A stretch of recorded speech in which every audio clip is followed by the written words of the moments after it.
नमस्कार दोस्तों, आप सब लोगों का एक नई वीडियो में हार्दिक स्वागत है। आज की वीडियो में हम सॉल्व करने वाले हैं एसएससी जीडी पीवाईक्यू 2024 पार्ट 1 लिया गया है। इसमें हम कवर कर रहे हैं 2024 में पूछे गए जो भी ईएसआई के क्वेश्चंस यानी साधारण ब्याज के जो भी पूछे गए हैं उसका पार्ट 1 है। जितने भी पूछे गए सभी प्रश्नों को हम सॉल्व करेंगे और कुछ सिंपल ट्रिक भी बताएंगे, यानी सिंपल तरीके से भी सॉल्व करके दिखाएंगे और कुछ में हम ट्रिक भी लगाएंगे।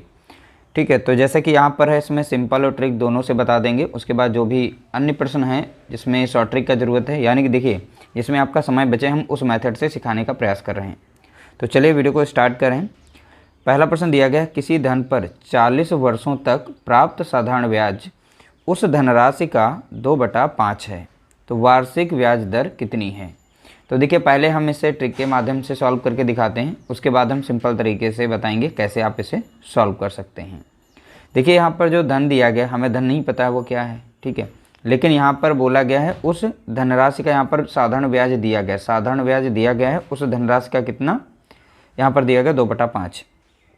तो यहाँ पर एसआई दे रखा है कितना, 2/5। अब देखिए यहाँ पर ये नीचे का हमारा है मूलधन, ठीक, और ऊपर का हमारा है ब्याज, ठीक है। तो साधारण ब्याज यहाँ पर दिया गया है तो 2/5, तो नीचे का मूलधन हो गया और ऊपर का हमारा हो गया ब्याज। तो यहाँ से हम निकाल सकते हैं इसका एसआई का सीधा फार्मूला लगा के। अब फार्मूला लगाने की यहाँ पे ज़रूरत ही नहीं, अब ऐसे डायरेक्टली यहाँ पे दिख रहा है, तो चलिए फार्मूला ही लगा लेते हैं उसे सिंपल तरीके से। बाद में हम सिंपल तरीका बताएंगे कैसे आप इसका आंसर दूसरे तरीके से निकाल सकते थे।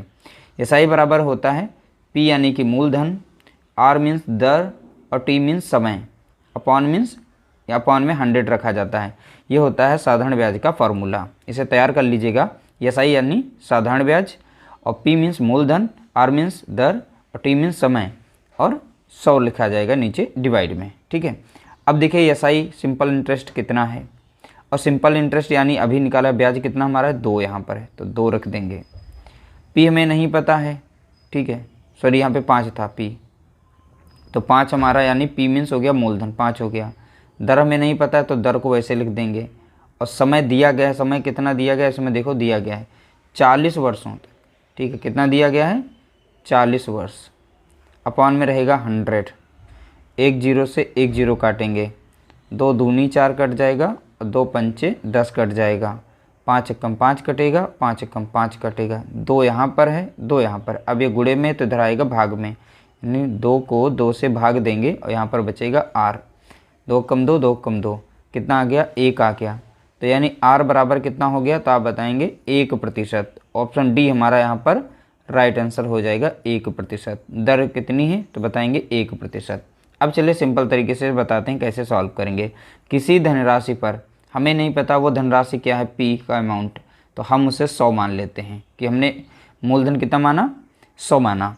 देखा 40 वर्षों तक इसका समय भी दिया गया, कितना है 40 वर्ष, 40 वर्ष नोट कर लेंगे, चलो ठीक है। 40 वर्षों तक प्राप्त साधारण ब्याज उस धनराशि का 2/5 है, यानी हमारी जो धनराशि थी, जो सिंपल इंटरेस्ट यहाँ पे दिया गया है, उस धनराशि का 2/5 है, यानी 100 हमारी वो धनराशि थी, तो धनराशि का कितना बताया गया है 2/5। तो इससे हमारा साधारण ब्याज आ जाएगा 5 एकम 5, यहाँ पर 5 दूना 10 और 1 0, तो 20 दूना कितना हो जाएगा, तो आप बताएंगे 40 हो जाएगा। यानी एसआई भी हमारा कितना आ गया है, 40 आ गया है। देखिए इस तरीके से हमारा प्रिंसिपल मूलधन भी निकल आया है और यहाँ पर हमारा टाइम भी निकल आया है, पहले से दिया गया था, और एसआई भी निकाल दिया है। तो यहाँ पर साधारण ब्याज की दर बतानी है, फार्मूला लगा देंगे। एसआई बराबर होता है पी यानी मूलधन, आर इंटू टी होता है फार्मूला, अपॉन में 100। अब सारी वैल्यू पुट करेंगे, एसआई हमारा कितना निकल के आ गया, तो आप बताएंगे 40। प्रिंसिपल हमने कितना माना था, 100 माना था। दर हमें निकालनी है तो दर को ऐसे लिखेंगे। समय हमारा दिया गया कितना, 40 वर्ष, तो 40 यहाँ पर लिखेंगे, अपॉन में हम 100 रखेंगे, ठीक है।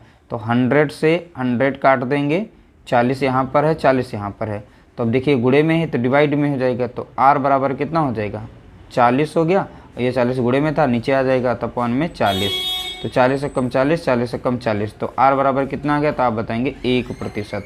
तो इस तरीके से भी आप सॉल्व कर सकते थे, ठीक है, और ये इनका बेसिक मेथड है। तो चलिए अगले प्रश्न सॉल्व करते हैं, उसमें डबल मेथड नहीं बताएंगे, एक ही सिंगल मेथड से सॉल्व करते हुए आगे बढ़ेंगे। अगला प्रश्न लिया गया, जॉन ने एक बैंक खाते में $1000 जमा किए। 5% वार्षिक की साधारण ब्याज दर प्रदान करता है। 2 वर्ष बाद उसे कितना ब्याज मिलेगा? देखिए इस प्रश्न में दर दी गई है वो है 5% की और समय दिया गया इसका है यानी कितना 2 वर्ष का। ठीक है, तो यहाँ पर देखेंगे 2 वर्ष है, दर हमारी 5% वार्षिक की साधारण ब्याज दर है। ठीक है, तो इस तरीके से दर मैंने निकाली 5 और समय निकाला है 2 वर्ष का। ठीक है, तो 1 साल की वार्षिक दर है तो 1 साल की कितनी 5, तो 2 वर्ष में कितना हो जाएगा यहाँ पर इनका ब्याज, 2 वर्ष का ब्याज कैसे निकलेगा?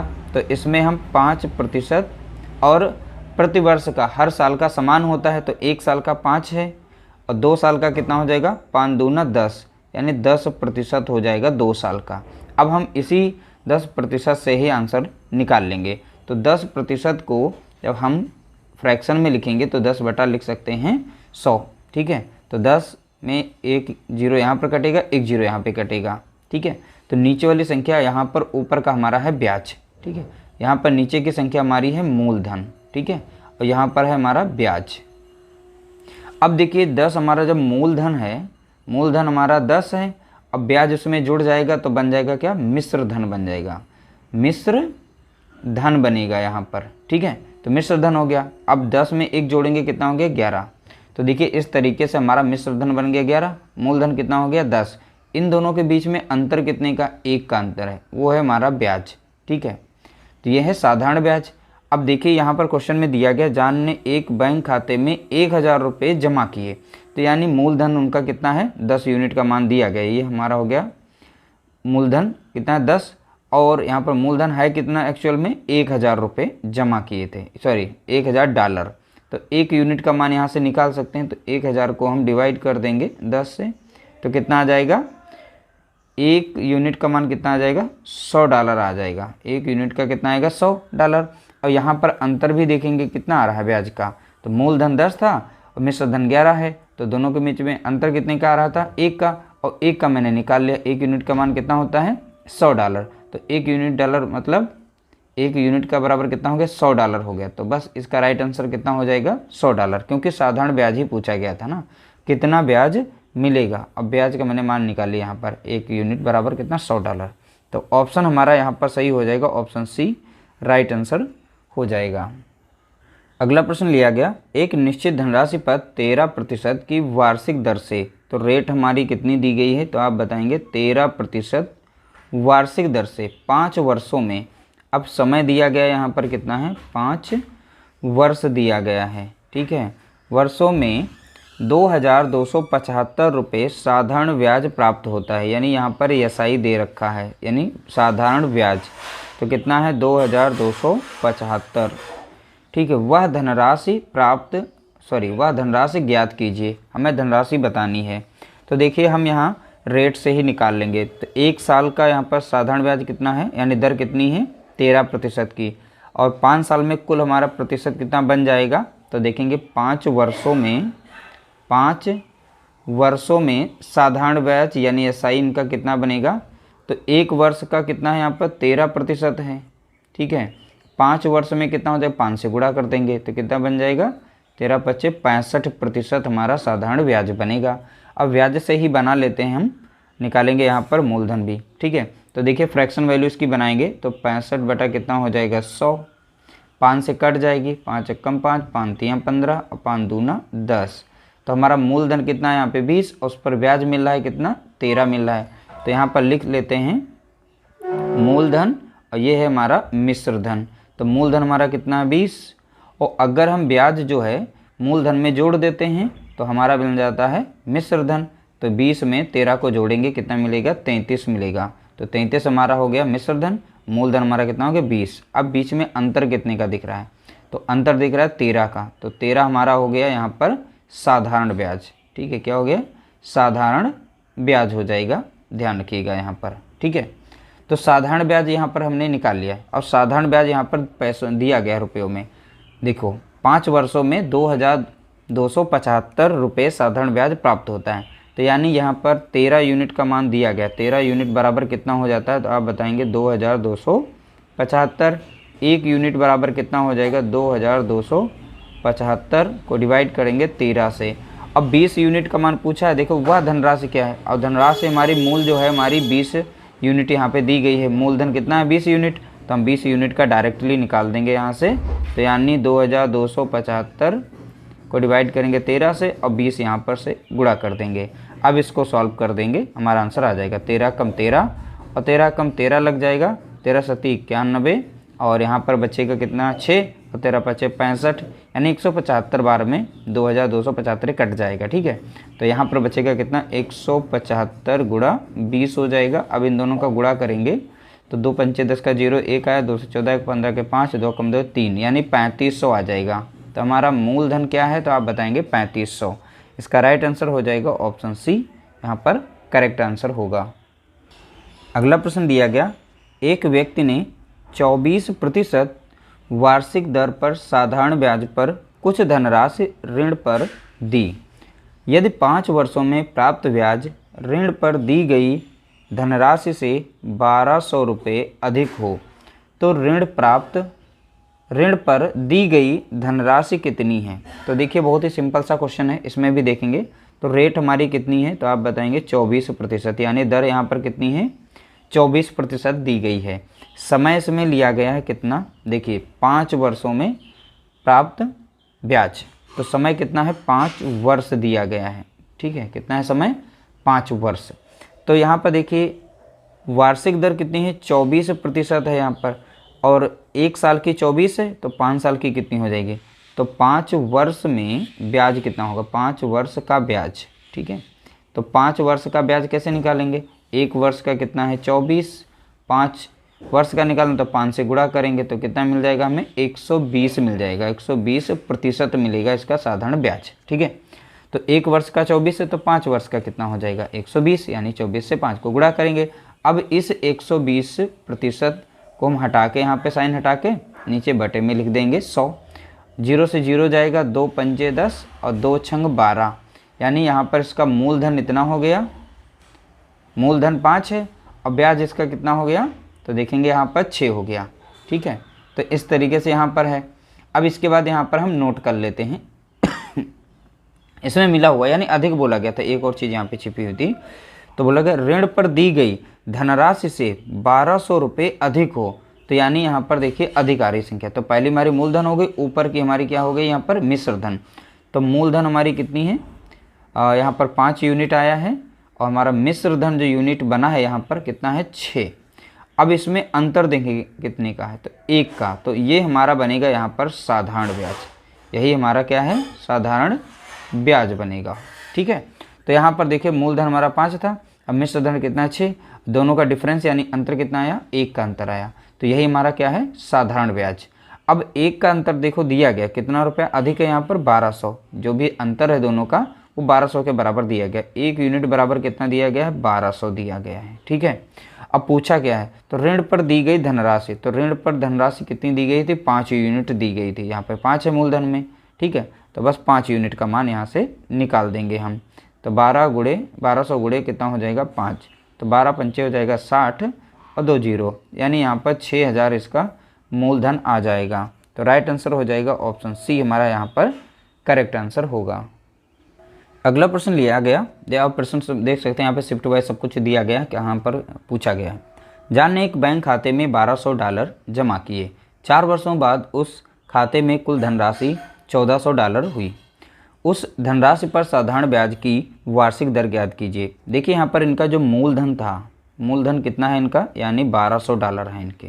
ठीक है, और जब भी इनका धन मतलब 4 वर्ष बाद जाते हैं तो इनको कितना मिल जाता है अमाउंट मीन्स यानी मिश्र धन हो गया, अब कितना हो जाएगा इनका 1400 हो जाएगा। ठीक है, 1400 हो गया। अब इसमें अंतर देखेंगे कितने का आ रहा है, तो आप देख रहे हैं यहाँ पर 200 का अंतर आ रहा है। अब ये जो अंतराल है यहाँ पर इनका ये 4 वर्षों का है, 4 वर्ष का। ठीक है, तो यहाँ पर पहले मूलधन इनका कितना था $1200 वो बैंक में जमा करते हैं और 4 वर्ष बाद जाते हैं अपने बैंक, तो वहाँ पर देखते हैं कि डॉलर चेक करवाते हैं तो कितने मिलते हैं $1400 उनके, जैसा बोला गया यहाँ पर $1400। तो यानी पहले 1200 थे अब 1400 हो गए, बढ़ा कितना है यहाँ पर देखेंगे $200 बढ़े हैं। ठीक है, कितने साल में 4 साल में। तो यही यहाँ पर इनका अमाउंट निकलेगा। तो 4 वर्ष का निकल आया है, इनका कितना है 4 वर्ष का, 4 वर्ष का हो गया $200। 1 वर्ष का हम निकाल सकते हैं इनका कितना, तो 200 को डिवाइड कर देंगे 4 से, तो 4 कम 4 और 4 पंचे 20 यानी $50 हो जाएगा। 1 वर्ष का कितना $50। अब इनकी हम रेट निकाल लेंगे यानी कि दर। तो दर प्रतिशत निकालने के लिए हमें जिस पर निकालना है, देखिए यहाँ पर 50 यहाँ पर हैं, ठीक है, यही 1 साल का है। तो 1 साल में दर हमारी निकलती वार्षिक दर होती है। तो 1 साल यहाँ पर एक्स्ट्रा डॉलर कितने हैं 50, किस पर हैं मूलधन पर। मूलधन कितना है यहाँ पर $1200 दिया गया था, ठीक है। प्रतिशत निकालना है तो हम 100 से यहाँ पर गुणा कर देंगे। तो 100 से यानी 2 जीरो से 2 जीरो कटेंगे और 2 से काटेंगे, 2 छंग 12, 2 से काटेंगे तो 25 बार में जाएगा। 6 से 25 को डिवाइड करेंगे, 6 चौक 24 लग जाएगा, ठीक है। तो बचेगा 1, तो यहाँ पर 6 कम 6 लग जाएगा, बचेगा 4 और 6 छाक 36 लगभग में फिर से 6 बार लगेगा, फिर राउंड ऑफ में करके 7 हो जाएगा, यानी 4.17% यहाँ पर दर आएगी, ठीक है। तो यही इसका राइट आंसर हो जाएगा, ऑप्शन डी हमारा यहाँ पर करेक्ट आंसर दिया गया है। अगला प्रश्न दिया गया, एक व्यक्ति ने साधारण ब्याज पर 3%, बोला गया 3% की वार्षिक दर पर एक निश्चित धनराशि उधार दी। 25 वर्षों में प्राप्त ब्याज, 25 वर्षों में प्राप्त ब्याज उधार दी गई धनराशि से 600 रुपये कम है। अब देखिए यहाँ पर कम की बोली, पिछला प्रश्न जो था उसमें 1200 रुपये जो थे 1200 वो अधिक थे। उधार दी गई धनराशि बताइए। हर प्रश्न को ध्यानपूर्वक देखेंगे। यहाँ पर रेट कितनी दी गई है तो बताएंगे 3% दी गई है, ठीक है। और समय कितना दिया गया यहाँ पर है, टाइम दिया गया है 25 वर्ष का, ठीक है, 25 वर्ष। अब यहाँ से हम निकाल लेंगे 25 वर्षों में ब्याज कितना रहा, ठीक है। तो पहली बात यहाँ पे देखेंगे दर हमारी कितनी है, 3% की वार्षिक दर है।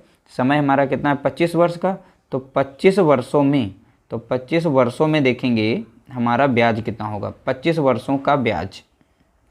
तो 25 वर्षों का ब्याज क्या हो जाएगा, तो देखिए यहाँ पर 3% है 1 साल का, तो 25 से हम इसे गुणा कर देंगे तो टोटल ब्याज जो निकल के आ जाएगा 25 या 75, नहीं 75% टोटल ब्याज बनेगा, 25 सालों में बन जाएगा। अब इसको हम सॉल्व करेंगे फ्रैक्शन के रूप में। तो यहाँ पर 75 बटा लिखेंगे कितना 100 लिखेंगे, ठीक है। तो 25 तियाँ हो जाता है यहाँ पर कितना, तो आप बताएंगे 75, अब 25 चौके हो जाता है 100, ठीक है, 25 चौके 100। तो हमारी मूलधन संख्या निकल आई है यहाँ पर। तो इस तरीके से मूलधन संख्या निकालिए। ऊपर का हमारा है साधारण ब्याज हो जाएगा, ठीक है। तो ऊपर का क्योंकि हमारा साधारण ब्याज था तो यहाँ से हम लिख देंगे मूलधन और यहाँ पर साधारण ब्याज। मूलधन हमारा कितना था यहाँ पर 4 है और इस पर साधारण ब्याज कितना मिल रहा है, तो यानी 3 मिल रहा है, ठीक है। अब दोनों का जो अंतर बताया गया है कम, देखिए दोनों का यहाँ पर उधार दी गई धनराशि से 600 रुपये कम है। तो यहाँ पर देखिए 4 था पहले, अब यहाँ पर ब्याज देखिए यहाँ पर कितना है, यानी इन दोनों का डिफरेंस कितना आ रहा है, यहाँ पर 1 का आ रहा है। 1 यूनिट का मान यहाँ पर बताया गया है 600 बताया गया है, ठीक है, कितना 600 बताया गया। तो उधार दी गई धनराशि, उधार दी गई धनराशि का यूनिट कितना है 4 है यहाँ पर, तो 4 यूनिट का मान कितना हो जाएगा, तो यहाँ पर 1 यूनिट का मान हमने निकाल लिया, डिफरेंस वाला कितना था 600। तो यहाँ पर 4 यूनिट का मान कितना हो जाएगा, 600 गुणा कितना हो जाएगा, तो बताएंगे अब 4, तो 6 चौक कितना हो जाएगा 24 हो जाएगा। तो 2400 वो धनराशि है, कितनी है धनराशि, तो आप बताएंगे 2400। इसका राइट आंसर हो जाएगा ऑप्शन सी हमारा यहाँ पर करेक्ट आंसर है। अगला प्रश्न पूछा गया, साधारण ब्याज की वह दर कितनी होगी जिस पर कोई धनराशि 34 वर्षों में स्वयं की 3 गुनी हो जाती है। अब देखिए स्वयं की 3 गुनी, तो यानी कि यहाँ पर जो मूलधन है और मिश्र धन की बात कर रहा है, मिश्र धन, ठीक है। अब देखिए बोला गया कि साधारण ब्याज की किस दर पर, लिखा वह दर कितनी होगी जिस पर कोई धनराशि 34 वर्षों में स्वयं की 3 गुनी हो जाती है। यानी मूलधन हम 1 मानते हैं, स्वयं की 3 गुनी हो जाती है, यानी कि 3 हो जाती है यहाँ पर, ठीक है।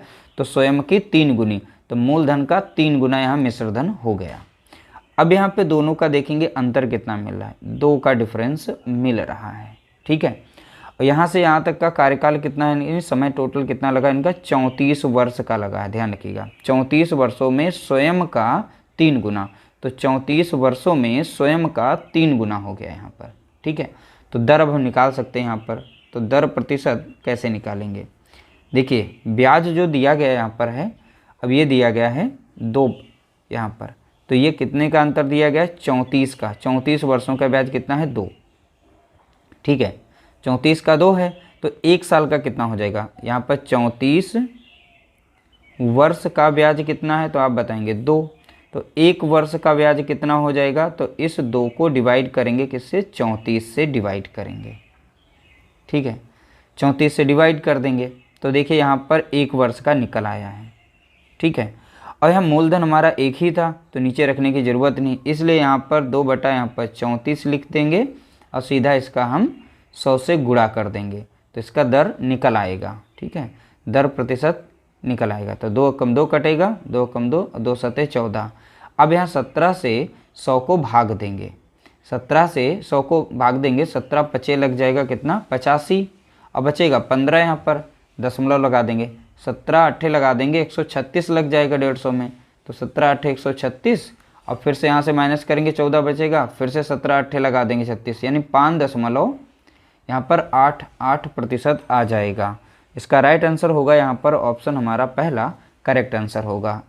नहीं आता तो आप 17 से यहाँ पर इस तरीके से डिवाइड कर सकते हैं, जब आएगा तो दशमलव में आपका आंसर यहाँ पे निकल आएगा। अगला प्रश्न पूछा गया, एक निश्चित धनराशि पर 8 वर्ष और 9 वर्ष के लिए 11% की वार्षिक दर से साधारण ब्याज के बीच का अंतर 132 रुपये है, वह धनराशि कितनी होगी? देखिए बहुत ही सिंपल तरीके से यहाँ पर सॉल्व करेंगे। तो यहाँ पर सबसे पहले देखते हैं समय का अंतर। देखिए यहाँ पर बोला कि निश्चित धनराशि पर 8 वर्ष और 9 वर्ष के लिए, 8 और 9 वर्ष के लिए, तो 8 और 9 वर्ष के बीच का हमारा वर्ष अंतराल कितना है, यानी समय का अंतराल कितना है? तो यहाँ पर समय का अंतर निकाल लेते हैं, समय का अंतर। तो समय का अंतर कितना मिलेगा? तो 9 वर्ष से माइनस करेंगे 8 वर्ष, तो कितना मिलेगा? तो आप बताएंगे 1 वर्ष मिलेगा। ठीक है, अब वार्षिक दर यहाँ बता दी गई कितनी है? 11%। तो रेट कितना बता दिया गया है, यानी इसका तो 11% बता दिया गया वार्षिक दर से। तो 1 वर्ष का कितना हो गया? 11% हो गया। ठीक है, तो ध्यान रखिएगा। अब यहाँ पे क्या बोला गया? दोनों का जो अंतर था, यहाँ पे जो अंतर दिया गया है वो दिया गया यहाँ पर है 132 रुपये के बराबर दिया गया है। ठीक है, तो 1 वर्ष का हमने निकाल लिया है, कितना है? 11% है। अब यहाँ पर अंतर जो बताया गया रुपयों में वो किसके बराबर है? 132 के, यानी 11% की वैल्यू बराबर किसके है? 132 रुपये के है। तो 1% की वैल्यू यहाँ से हम निकाल सकते हैं। तो 132 को डिवाइड करेंगे 11 से, 11 कम 11 और 11 दूनी 22, यानी 1% की वैल्यू कितनी आ गई? तो आप बताएंगे 12 हो गई है। ठीक है, अब देखिए यहाँ पर बोला कि वह धनराशि, हमारी धनराशि 100% के बराबर होती है, तो 100% की वैल्यू कितनी हो जाएगी? तो 12 गुणे हो जाएगा यहाँ पर 100, यानी 1200 रुपये हो जाएंगे। ठीक है, वह धनराशि कितनी थी? 1200। ठीक है, तो ऑप्शन हमारा यहाँ पर पहला राइट आंसर हो जाएगा। अगला प्रश्न पूछा गया, एक साधारण ब्याज की एक योजना में 7,000 रुपये की धनराशि निवेश की जाती है, यानी प्रिंसिपल इसका दिया गया कितना है? 7,000। ठीक है, इस योजना में ब्याज की दर 20% है, यानी आर बराबर कितना है? 20% दिया गया है। वार्षिक है। यदि ब्याज से 1750 रुपये प्राप्त होते हैं, ब्याज यानी कि एसआई दिया गया कितना है? 1750। ये तो सिंपल सा दे दिया। तो धनराशि कितने महीनों के लिए निवेश की गई है? अब यहाँ पर हमें समय बताना है कितना होगा। बहुत ही सिंपल सा क्वेश्चन है, आप सीधा फार्मूले में रख देंगे, ज़्यादा इसमें घूमना ही नहीं इधर उधर। ठीक है, तो सीधा फार्मूले में रख देंगे। एस आई बराबर होता है P/R/T/100 होता है फार्मूला, PRT बोला जाता है। हमारा एस आई यानी कितना दिया गया है? 1750 दिया गया है, और मूलधन हमारा कितना दिया गया है? 7,000 दिया गया है। ठीक है, आर कितना दिया गया है? 20% दिया गया है। समय कितना है? नहीं पता, तो टी लिख देंगे, बटे में कितना था? 100। 2 जीरो से 2 जीरो काट देंगे। ठीक है, 1 जीरो से यहाँ पर मिला 1 जीरो काट देंगे, तो यहाँ पर बचा है केवल 70 और इधर बचा है 2। अब टी निकालने के लिए देखिए, अब ये दोनों यहाँ पर ऊपर गुणे में तो नीचे आ जाएंगे भाग में, तो यहाँ पर 17 यानी 175 बचा है, और नीचे यहाँ पर आ जाएंगे कितने? 70 गुणे में कितना रहेगा? 2। अब इससे सॉल्व करेंगे, अब देखेंगे किससे संख्या कट रही है। तो यहाँ पर संख्या 5 से कट जाएगी, ठीक है। तो 5 एकम 5 लगेगा, 5 चौके 20 लग जाएगा, 5 तियाँ 15 और 5 25 लग जाएगा। अब सीधा देखें तो ऊपर बचा है कितना 35 और 14 दूनी कितना बना 28। अब 28 से इसे भाग देना है, ठीक है। किसे 28 से 35 को भाग देना है और दशमलव में इसमें बनेगा। तो 28 एकम 28 लग जाएगा यहाँ पर, ठीक है। तो 28 एकम 28 तो बचेगा यहाँ पर 7 और दशमलव लगाएंगे 0 और 28 दूना लगा देंगे, यहाँ पर कितना आ जाएगा 56, ठीक है। तो 56 आएगा तो बचेगा यहाँ पर 14 बच जाएगा। फिर यहाँ पर एक 0 बढ़ा लेंगे और 28 पंजे होता है 140। तो इस तरीके से ये कट जाएगा। तो 1.25 यहाँ पर वर्ष मिलेंगे, ठीक है। लेकिन यहाँ पर आंसर महीनों में दिया गया है, तो ये दशमलव में पहले जो संख्या एक वर्ष पूरा है, तो एक वर्ष में महीने कितने होते हैं 12, तो इस साइड में 12 महीने हो जाएंगे। यहाँ पर 0.25 का मतलब हुआ यहाँ पर 100 हो जाएगा, ठीक है। और एक वर्ष में महीने कितने होते हैं 12। आप इसे सॉल्व करेंगे, 25 एकम 25, 25 चौका 100 हो जाएगा, 4 एकम 4, 4 तियाँ 12, तो 3 महीने आ जाएंगे। तो 3 महीने और जोड़ देंगे, तो 12 3 कितने 15 महीने हो गए, 15 महीने, ठीक है, 15 महीने हो जाएंगे। तो इसका राइट आंसर हो जाएगा हमारा यहाँ पर ऑप्शन पहला हमारा करेक्ट आंसर हो जाएगा इस तरीके से। अगला प्रश्न लिया गया, किसी धनराशि पर प्राप्त साधारण ब्याज, ठीक है। किसी धनराशि पर हमें नहीं पता वो धनराशि क्या है, ठीक है। तो लिखा है उस धनराशि का कितना प्रतिशत है, यानी एसआई यहाँ पर दिया गया है कितना 81/100 दिया गया है, ठीक है। वर्षों की संख्या वार्षिक ब्याज दर के बराबर है, यानी वर्षों की संख्या यानी समय जो है वार्षिक ब्याज दर के बराबर बताया गया। वार्षिक ब्याज दर कितनी है, यानी आर बराबर हमें बताना है कितनी है, ठीक है। और यहाँ बोला भी गया है, देखिए वर्षों की संख्या यानी ये वर्षों यानी समय जो बताया गया है यहाँ वार्षिक ब्याज दर के बराबर है, यानी आर के बराबर है। तो हम यानी कि दोनों को बराबर कर लेंगे यहाँ पर, ठीक है।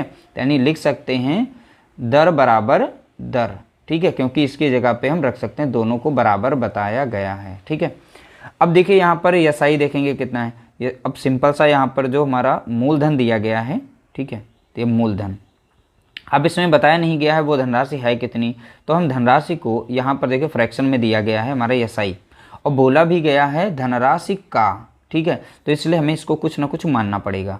तो यहाँ पर हम अगर 100 मान ले, वो धनराशि कितनी है 100, तो यहाँ पर एसआई हमारा कितना हो जाएगा, एसआई जो है साधारण ब्याज जो है धनराशि का 81/100 है। तो धनराशि हमने कितनी मानी है 100। अब इस धनराशि का कितना है 81 कितना है 100 है, तो कट जाएगा इस तरीके से। तो एसआई हमें मिल जाएगा कितना, तो आप बताएंगे यहाँ पर 81। एसआई हमको कितना मिल गया 81। अब सीधा सीधा फार्मूला है लगा देंगे उसमें। अब PRT होता है इसका फार्मूला कितना, P × R × T अपॉन में कितना होता है 100। एसआई हमारा कितना निकल के आ गया 81 बराबर P हमने कितना माना है 100, R हमें निकालनी है दर, तो R रखेंगे। अब देखिए T को भी हमने R माना था, यानी बराबर बताया गया था, दोनों बराबर हैं, ठीक है। जब बराबर है तो इसको भी हम R लिख देंगे, अपॉन में 100 होता है, ठीक है, कट गया। 100 से 100 कटेगा, तो ये दो R जो हैं आपस में यहाँ पर स्क्वायर करेंगे, तो R² बराबर कितना हो जाएगा 81। तो R बराबर कितना हो जाएगा √81, इसका वर्गमूल कितना बनेगा 9, तो यानी R बराबर निकल के आ गया 9%, ठीक है। तो रेट देख सकते हैं बहुत ही आसानी से निकल आई है। तो इस तरीके से प्रश्नों को सॉल्व करना था। उम्मीद करते हैं आज की वीडियो आप लोगों को पसंद आई होगी। पसंद आई तो वीडियो को लाइक करिएगा, शेयर करिएगा।